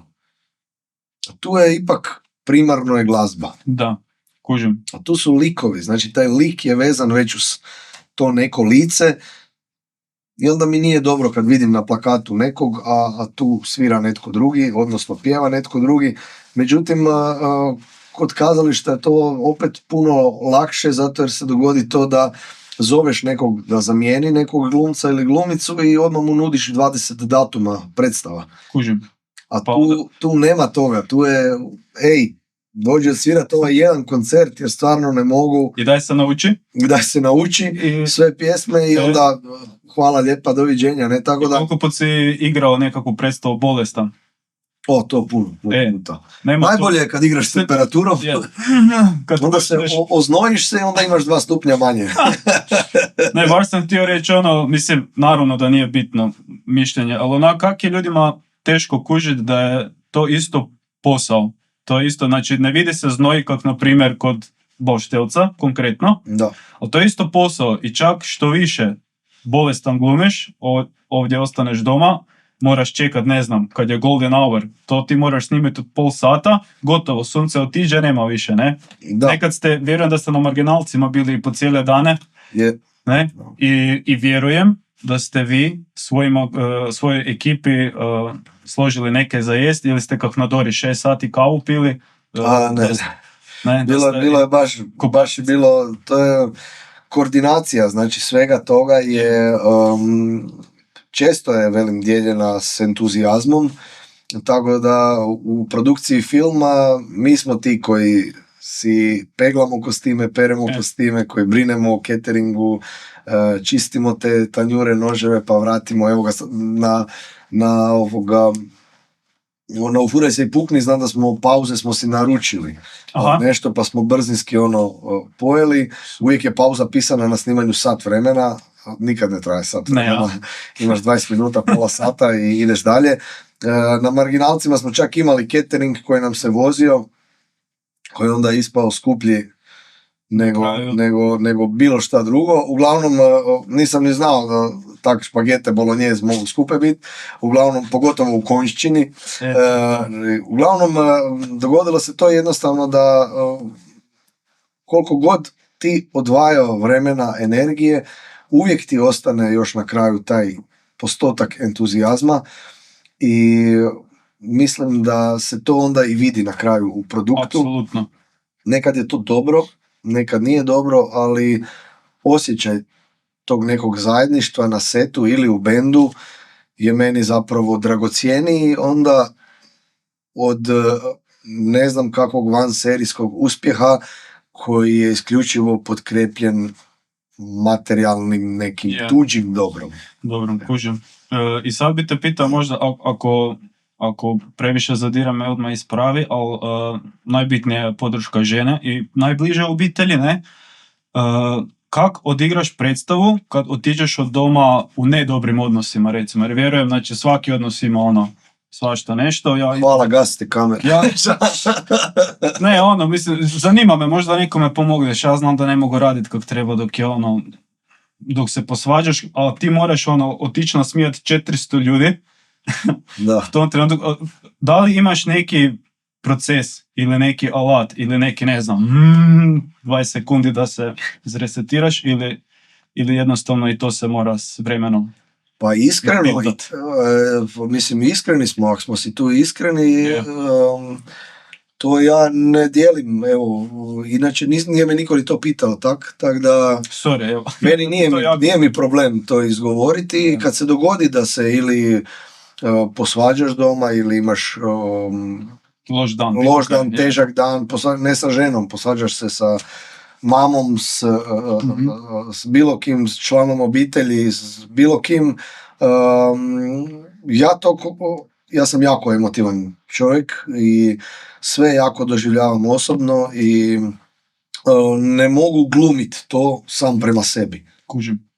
Mogu stati na pozornicu i odglumiti da se to meni danas nije dogodilo i nasmijati 400 ljudi jednako ko da mi se stvarno nije dogodilo, međutim prema sebi ja to ne bih glumiti. Tako da, kada dođemo u taj kombi onda pa je putujemo, onda sam ili jednostavno tiši, ili sam odsutan, ili često čak i razgovaram sa svojim tehničarima Darijom, Izakom, razgovaram o tome, sad je Eugen s nama, pa i jednostavno razgovaramo, otvaramo se jedni prema drugima jer je tak lakše izgovoriti, podijeliti to, neko ti veli neko svoje mišljenje, neko ti kaže možda i neku utjehu svoju, ne, a kad sam sam u autu pa se dogodi ti, ne znam, pogotovo postaneš roditelj, pa je korona, pa je sve je, pa se ne smije raditi, pa imaš 7 ljudi na plaći, pa otvori web shop, stres neke... od svugdje, pa treba izgraditi kulturni centar, pa sve stane, pa ministarstvo nije maknulo sa čestice status kulturnog dobra, a nije kulturno dobro. To je hrpa nekih sitnih stresova koji zapravo kad se skupe, shvatiš da se jako malo ljudi oko tebe nosi s takvim stresom. Nije taj stres niti opće težina života je nula u usporedbi onim što što imaju ljudi koji imaju, smo rekli, djecu s posebnim potrebama, jer to je nova kategorija, ali hoću reći da ja sam se onda nosio s tim tak da sjednem u auto, isključim si radio, u tišini se vozim, nekad se rasplačeš, isplačeš se 15 minuta pa si dobro, nekad misliš o tome, nekad dišem, jednostavno 20 udisa na nos, izdahnut na usta.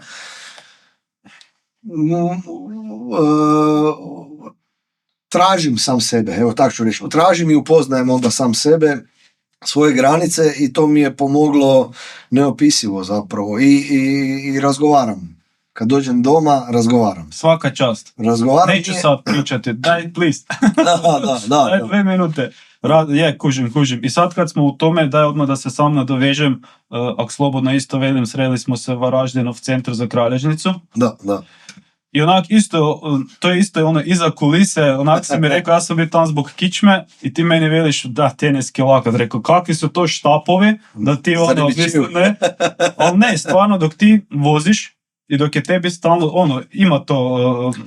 Ja sam mislio da je od vožnje, da je lijeva ruka u pitanju, kasnije si vrtiš, sigurno vožnja ne pomaže tome, ali dogodilo nam se da smo pali, vezani smo za ruke i noge na toj godišnjici mature i ja kolegu dignem, ovo sve ne izgleda dobro kaj god pokazujem, uglavnom pali smo zajedno, znači naših 180 kila je palo na moj lakat, tako da mi je tu se dogodila raptura ligamenta i onda još voziš 2 mjeseca i misliš si to mi je od vožnje.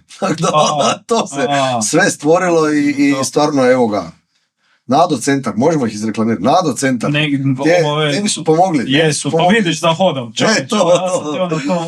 Evo ga, super. Meni ti je bilo zato jer, znaš kaj grde, svi ti govore pravilno se čučne, pravilno se digne, a daj ti pravilno Petar sad 10 kila je prešao, ne? Da. I ima kinder bez ogradom da mi ne padne i onda ti moraš njega prek i s kičmom ga dići, ne? Da. Tako da sam sad udrio na kontra, sad vježbamo samo kičmu. Da. Dok bu nadam se da bo sam hodal, ali za to vrijeme da ga možemo mi žena jasno dodavati, ne? I daj mi reci, očito si dobar logističar i očito jako kratko rješavaš probleme koji se onak dogode trenutno, u trenutku, ne? Imaš kakav savjet isto tako za ostat hladne glave? Na primjer, evo, čisti primjer, zakaj to pitam. Petar ti ima kanilu, ima aspirator i onda mu to slinom uvadimo. Da, vidio sam, dok smo se vozili u Zagreb nam je to riknulo, ne? I sad u tom trenutku onak ne znaš kaj bi, pa sam ti ja ovo uzeo, ne? I onda snađeš se, ne?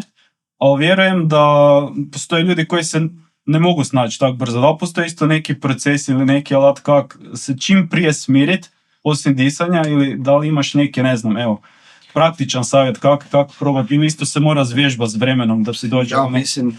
Ja mislim da je sigurno disanje povezano s tim. Yeah.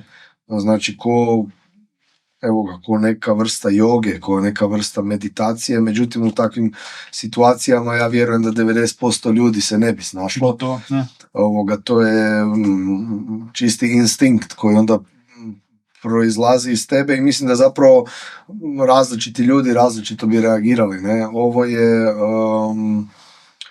to je ekstremno nešto što... To sam sad primjer. Ne, ali primjer dobar koji se može dogoditi svakodnevno bilo kome, mislim kao ekstrem neki koji se dogodi, doslovno dogodilo se par puta isto di se nađeš ili usred prometne nesreće, nađeš se usred, nađeš doslovno evo za vrijeme snimanja Marginalci, ideš odnesti susjedu di snimamo kući živio je čovjek, idemo odnesti mu u onom stiroporu gablic, ne, cak je ostalo, svi mu odnesemo, ne, odmah i njemu damo, ne, i čovjek leži mrtav na podu, ne. Ozbiljno. Tako da to su stvari onak, 3 disanja ti ne pomognu, jednostavno makar mislim da je još gore kad je u pitanju evo ga ovakva stvar di je dijete koje je zapravo bez tebe u tom trenutku je potpuno bespomoćno. Mislim da je jednostavno iskustvo tvoje, onda tu izlazi, mislim da je dobra uvijek edukacija.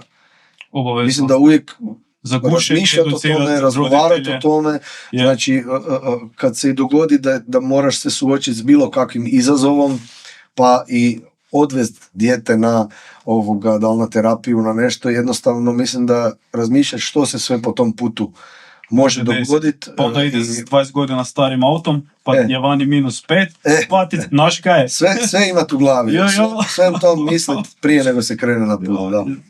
Strašno. Daj mi malo još o scenoteci, molim te. Kaj je to i zakaj je bitno za kulturu našu? Pa scenoteka je čudo. Ja mislim da se dogodilo čudo. Kak se u glazbi nije dogodilo nekad čudo, evo, u kazališnom svijetu se stvarno dogodilo.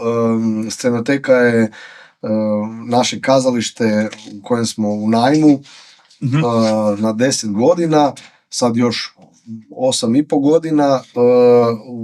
Savez slijepih, Hrvatski savez slijepih je raspisao natječaj, mi smo se javili na natječaj, dobili smo posao, najam, preuredili smo cijelo kazalište, to sam spratio po šorcima, kafić. Naradili su. Da, evo ga, tako da opet tu divni ljudi iz Kerekeš teatra, iz Keraktiva su svi zajedno skupili snage i napravili u 15 dana potpuni remake kazališta od 800 kvadrata, tako da postali smo u 1.5 godinu kazalište broj 1 u Hrvatskoj po broju gledatelja i po broju programa mjesečno. I meni je to ko neki prvi, evo bi rekao, onak potvrda, velika potvrda da stvarno se trud isplati na kraju i trenutno evo ga u scenoteci rade sve divni ljudi od konobarice, spremačica do voditelja, do studenata, biljetera, tehničara, svi jednostavno su ljudi koji dišemo isto i znamo da radimo jednu dobru stvar i mislim da i publika je svjesna toga jer smo im i to već nekoliko puta dali do znanja da s dolaskom u scenoteku direktno financiraju izgradnju kulturnog centra u Varaždinu, odnosno vraćanja kredita koji smo digli za izgradnju, tako da meni ono što se dogodilo sa Scenotekom je to da konačno mirno spavam. Znači, konačno nisam zabrinut, konačno nisam u grču oko svega i mogu se posvetiti i kreativi više, mogu mirnije ulaziti u poslovne i dogodilo se to da smo nastavili taj zapravo neki potpis scene Vidra, prije se zvala scena Vidra koju je držao Kerempuh i gdje su i druga kazališta nezavisna mogla igrat predstave, stand-uperi su mogli doći, uglavnom to smo nastavili sve, znači samo smo digli na malo višu razinu i vizualno. Imamo odličan sustav prodaje, software koji je napravila međimurska firma C-Web Space. Evo malo iza njih. Da, super ekipa, Matija i ekipa su, i to ćemo evo ga raditi za kulturni centar, gdje se zapravo dogodilo to da uz pomoć njihovu možeš isto tako osmisliti svoju kompletnu prodaju ulaznica, biti pristupačniji ljudima, komunicirati s njima, vidjeti što njima paše, što im ne paše, pa prilagoditi sustav. Mislim da se dogodila jedna lijepa priča koja na kraju krajeva vidim da je inspirirala i druga, i kazališta, neka i kina, i pučka otvorena učilišta.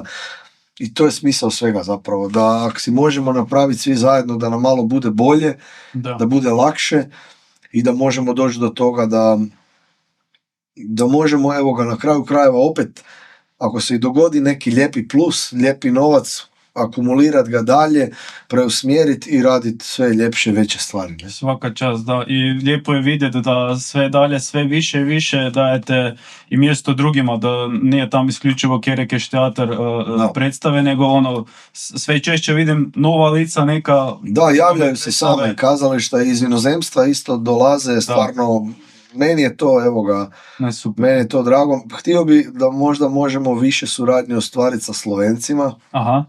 Ima nekoliko kazališta koja pratim u Sloveniji koji imaju super komedije isto, a uopće ih nema u Hrvatskoj.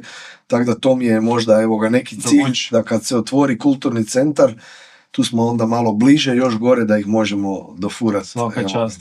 I još samo, evo, o komediji bi malo ja vjerujem da je to, mislim, nisam nikad probao, ali vjerujem da je to najteži oblik umjetnosti. Pogotovo tu kod nas gdje se ljudi izuzetno lako uvrijede i di ne kuže kaj je ironija, di ne kuže za kaj neke radite. Pa, jučer sam bio u Vinkovcima, imao sam stand-up u Dobro večer, došao sam po vašu kćer u jednom kafiću. Žena je snimala i onda ja sam pitao, jel vi to gospođo mene snimate? Onda je rekla, ne, fotkam. Onda sorry.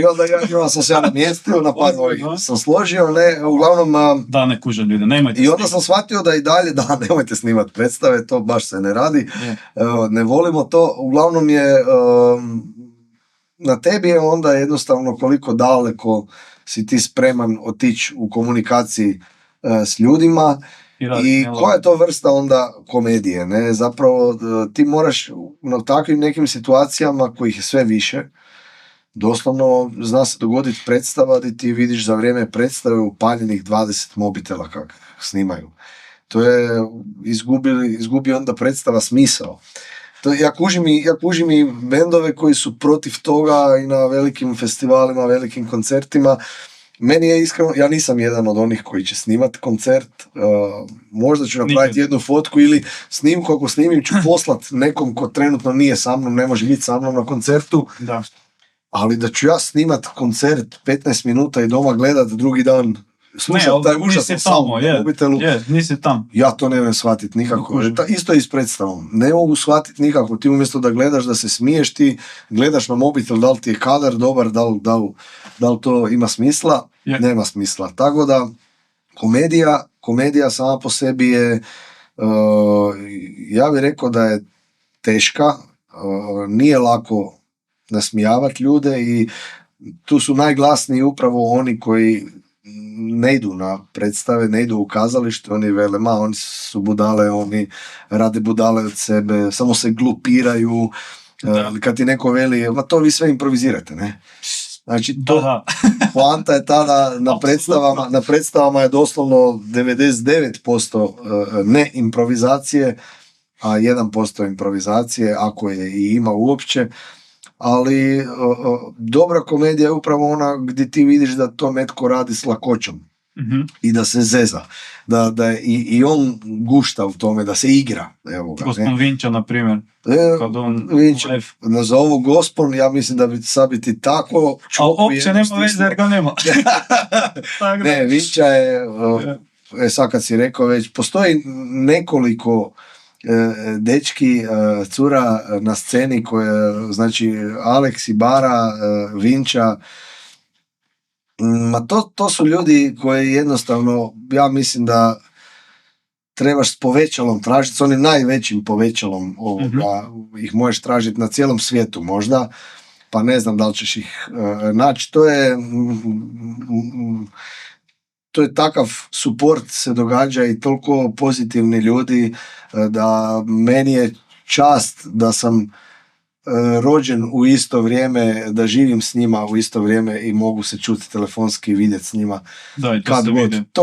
To je, ja jedva čekam zapravo da radimo zajedno, radit ćemo zajedno i na filmu i u kazalištu.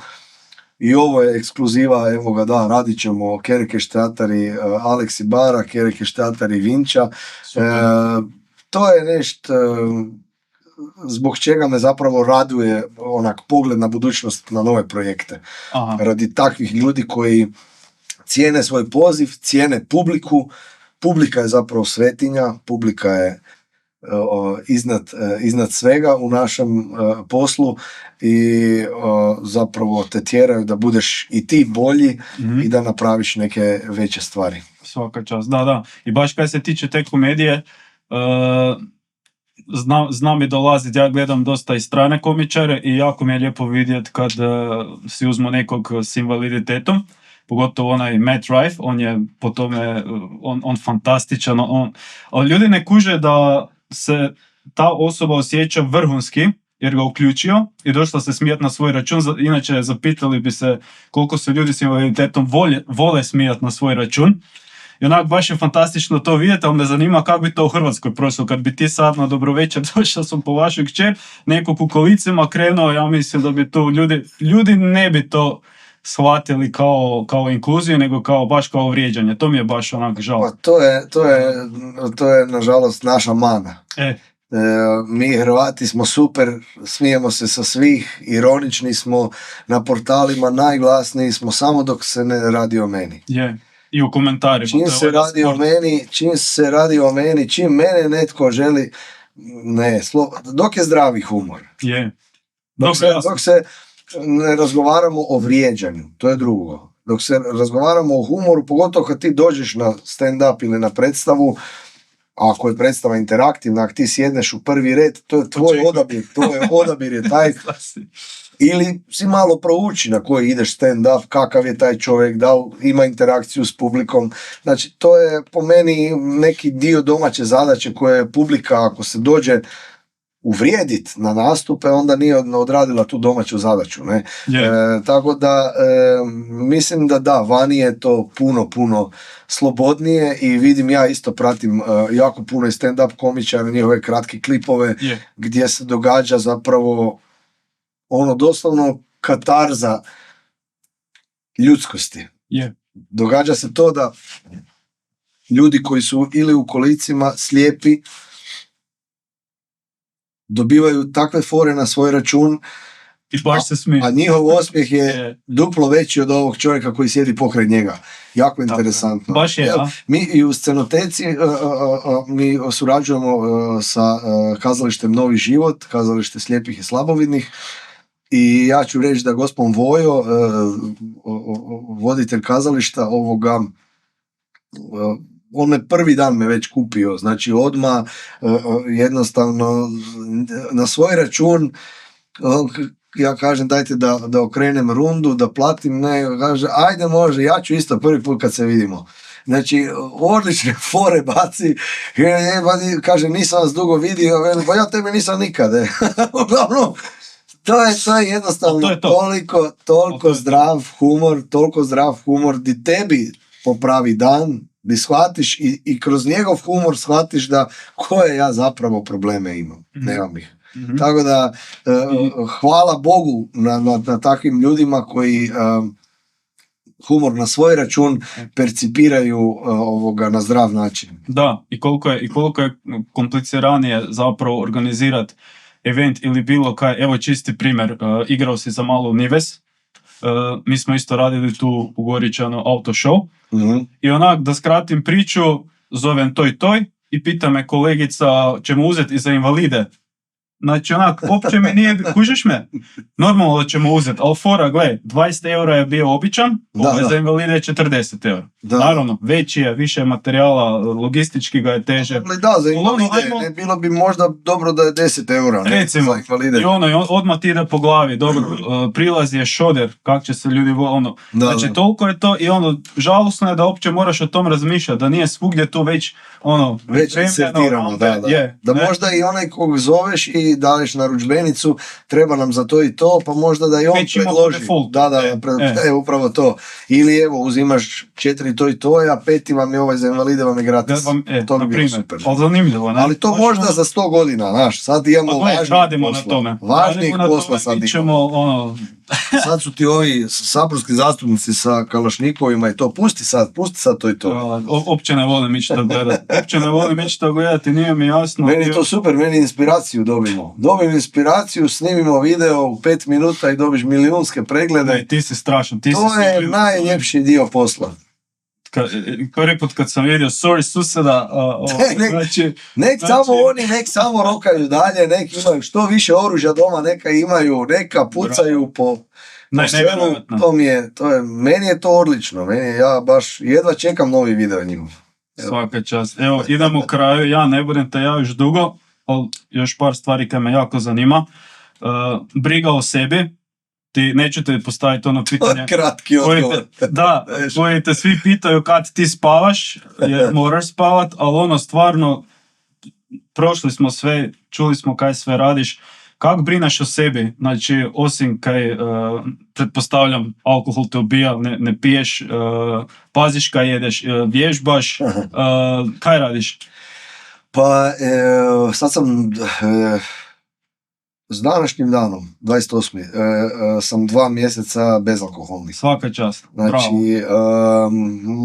nije da ja ni blizu sam bio aktivnog alkoholičara, ne to ni slično, nego dogodi se to da svaki dan je nešto, svaki dan je predstava ili neko slavi rođendan pa dođe vikend pa idemo na rođendan od ovog djeteta, mislim dijete ne cuga nego roditelji su problem.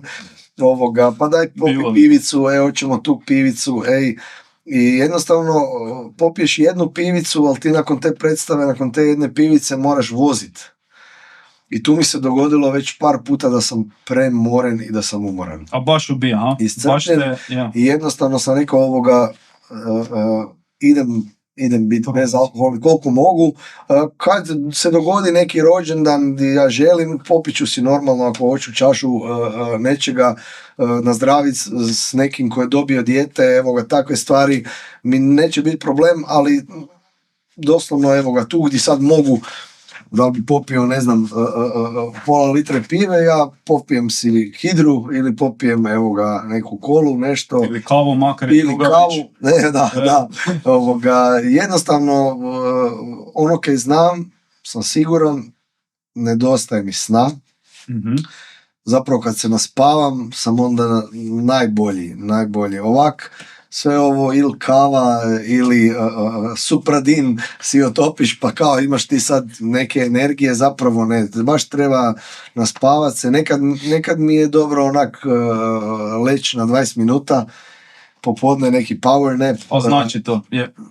Ali to je isto problem da je baš sve rijeđe. Mislim da kad se izgradi kulturni centar, onda budem ja došao više još na svoje. Otvorilo bude mi se neko vrijeme koje mogu malo na sebe potrošiti. Tu moraš paziti na prehranu, jer došao sam već na troznamenkaste brojeve i onda sam skužil da to nije dobro jer ne stanem u kostime, tako da sam uspio se malo vratiti na dvoznamenkaste i Ali nije tu sam izgled, nego ima jako puno. U energiji, znači izgled je takav kakav, bio sam zapravo najgore sam izgledao kad se moja žena zaljubila u mene, tako da tu sam safe, to mi je najgore, ne, bio sam ogroman. Veliki si bio. Ogroman, imao sam neke dredle po glavi, imao sam bradu, izgledao baš zastaviti u vinograd i terati vrapce, ne. Tako to je bilo, tako da ako me tad voljela, onda je sad ok. Ne, uglavnom, mislim da je full važno što smo stariji, slušat si tijelo i ići barem jednom godišnje na neke preglede, u svom ovom ludom tempu probat preventivno nešto odraditi, razgovarati o tome, isto evo kak me ti pitaš, razgovarati inače o tome, ne stavljati sve pod tepih, zanemarit, ne, i definitivno mislim si biti tu podrška si doma.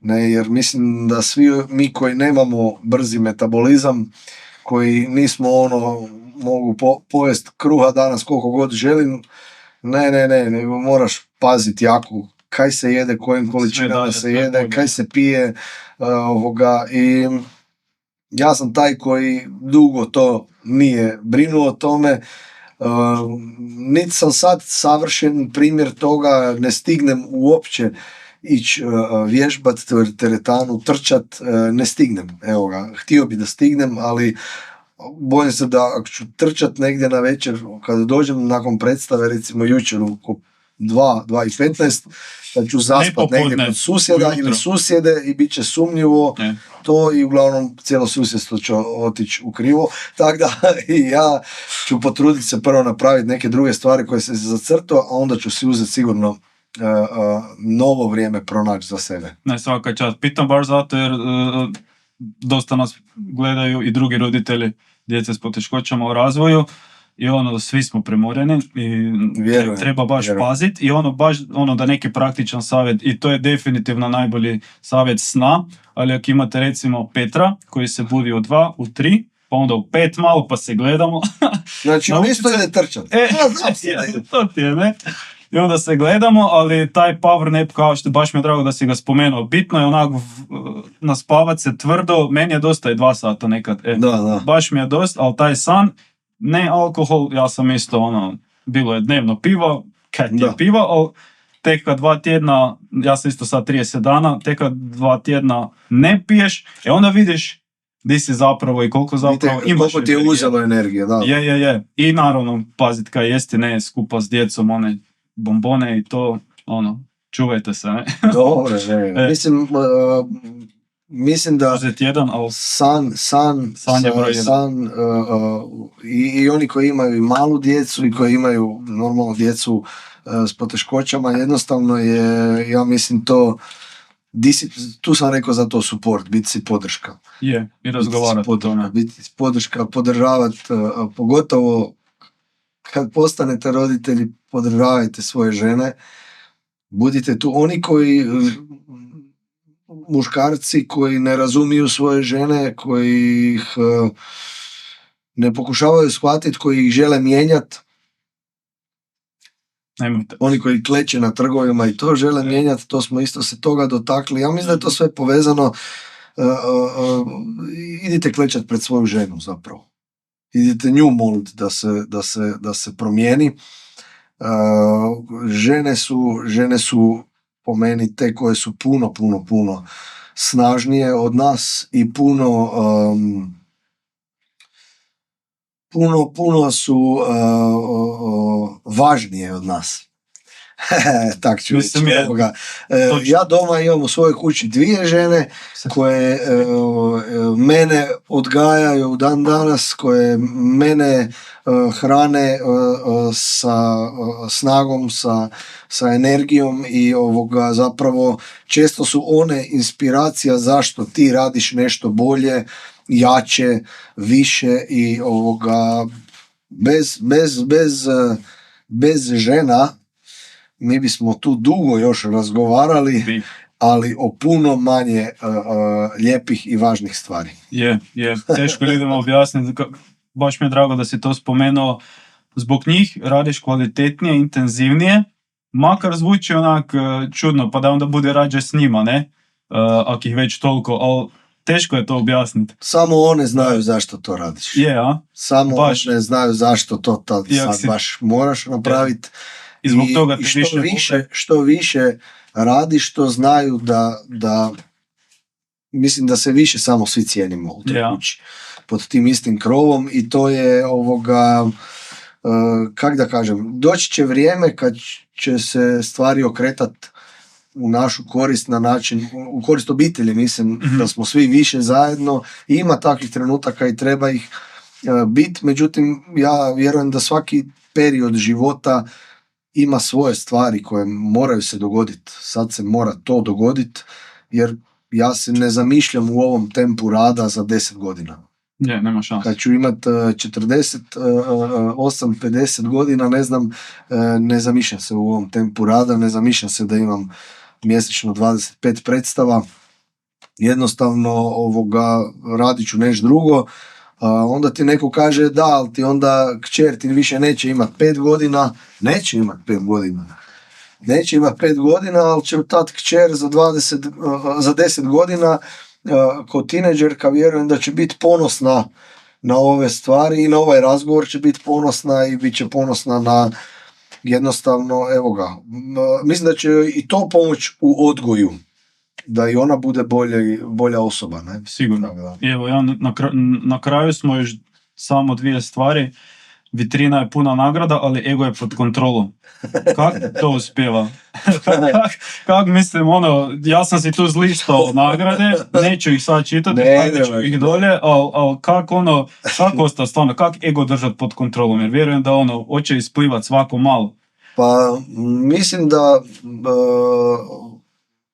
možda ljudi koji me ne poznaju, koji možda im se čini da baš suprotno, da je baš ego jaki, ali nagrade su tu, lijepo je dobiti nagradu, onaj ko kaže suprotno laže, lijepo je dobiti nagradu, lijepo je dobiti potvrdu publike, meni su te nagrade najvažnije, lijepo je dobiti potvrdu struke, nekog žirija, međutim, kak tata veli isto, tata ima nagrada više nego ki ima godina staža, a ide u mirovinu sad, tako da starosnu mirovinu, puno godina staža i puno nagrada, nagrade su te koje su ti lijepe 1 ili 2 dana i nakon toga zaboraviš. Ja da ih vjerojatno sad i trebam nabrojati, koliko ih god imam, puno manje nego svoj tata, mislim da ne bi se sjetio svih nagrada, ne bi ih nabrojao sve i jednostavno najvažnija neka nagrada je ta da imaš podršku. Znači, evo ga, ne znam da li si dobio statu, da li si dobio neki papir, ali dobio si podršku. Dobio si podršku da to kaj radiš da je dobro, da radiš dobro i da trebaš raditi dalje. Tako da ja sam tu sretan da imamo i mi sad, ide nam sad kazališni festival, 103 predstave u 10 dana, najveći hrvatski, a mislim da čak i najveći europski dramski kazališni festival je u pitanju. Mi smo ti koji mi sebe izuzmemo kao Kjerikeš teatar iz natjecateljskog dijela i dodjeljujemo nagradu nekom gostujućem kazalištu. To je isto jako rijetko u Hrvatskoj. Kad neko organizira festival, evo ga, u Novalji ima festival u Drnišu, drugi festivali u drugim kazalištima, često kazališta tako organiziraju, sami sebi dodjeljuju nagrade. Zanimljivo. Ja ih volim, to su moji kolege i sve, lijepo mi je to, ali po meni je to krivo. Po meni je krivo, jednostavno isto i kad Hrvatsko društvo dramskih umjetnika, HDDU, sami sebi dodijele nagradu ili za vođenje toga ili za nešto. Uglavnom, to su sve stvari koje jednostavno nagrade treba percipirati kroz zadovoljstvo u radu i kroz pošten rad. I ego, tak mala riječ, 3 slova, a toliko puno može govoriti o nama, toliko nas može unazaditi. I ja nekad sam ljut zapravo kad se dogodi nepriznavanje rada. I onda kad govoriš o tome da si ljut, da nisi zadovoljan, da ti smeta to, onda ispadaš da si ego triper. Evo ti ga. To treba razlikovati. Tako da kad vidite mene ljutog, kad me vidite frustriranog, znajte da je to zato jer se borim za poštovanje svojih suradnika u uredu, svojih tehničara u kombiju, svojih glumaca koji igraju pod šatorima, na trgovima, koji jednako vrijede koji oni u nacionalnim kazalištima. Evo ga, to je zapravo, ja bi s tim završil, tako da bi rekao da i ego je doslovno isto negdje duboko u zemlji i nema ga, ali potraga za poštovanjem je jako, jako visoka i opet se ne događa, tako da mislim da nakon takvog festivala sigurno ide jedno pismo ministrici kulture koja nam je ove godine dala 8.000 eura. Bravo. Za najveći festival u Hrvatskoj. Kad staviš u proporcionalni broj predstava, dođeš do nekih 70 i neke eura po predstavi. Dok neki festivali, recimo u Hrvatskoj koji imaju 5 predstava, dobe dupli iznos.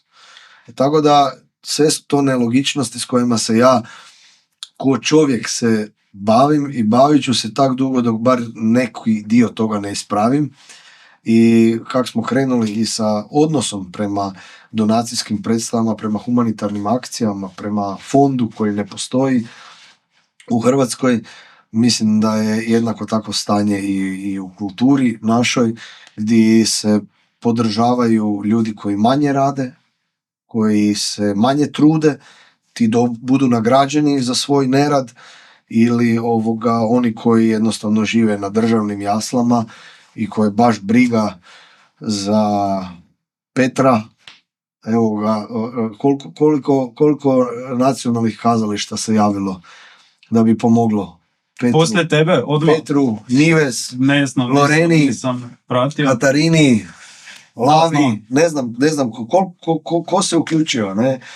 Ja velim, di su ovi nogometaši, naši heroji? Možda se uključuju u humanitarne akcije, pa ja ne znam, ali bilo bi dobro da kad se uključe, da objave da su se uključili, da su uplatili milijunski iznos od ovih nekoliko milijuna koje godišnje zarade. Mm-hmm. Bilo bi dobro da, ja velim, to su dečki koji super igraju svoj nogomet, koji super rade svoj posao i za taj posao su genijalno plaćeni. Ali da nekog nazovem heroji,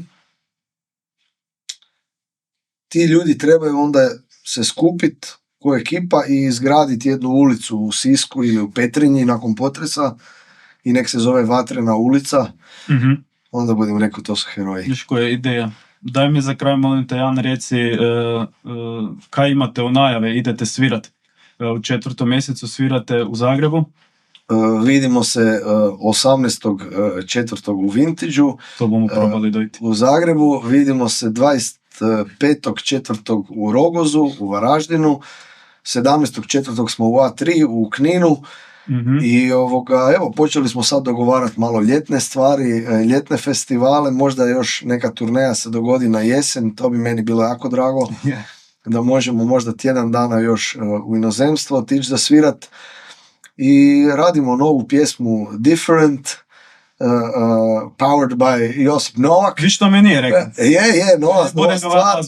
I još jedna koja je trenutno bez imena, ja trebam napisati tekst, tako da trudimo se, evo ga, i vidimo se na koncertima da budemo malo mučo mačo. Super, svaka čast. Evo, Jan, hvala ti na svemu. Vjerujem da bi s ovim svim savjetima kaj si nam tu dao besplatno mogao napraviti neki seminar online za 1500 euri i lijepo kupi moj program, ali evo odlučio si To ti bi bilo... besplatno.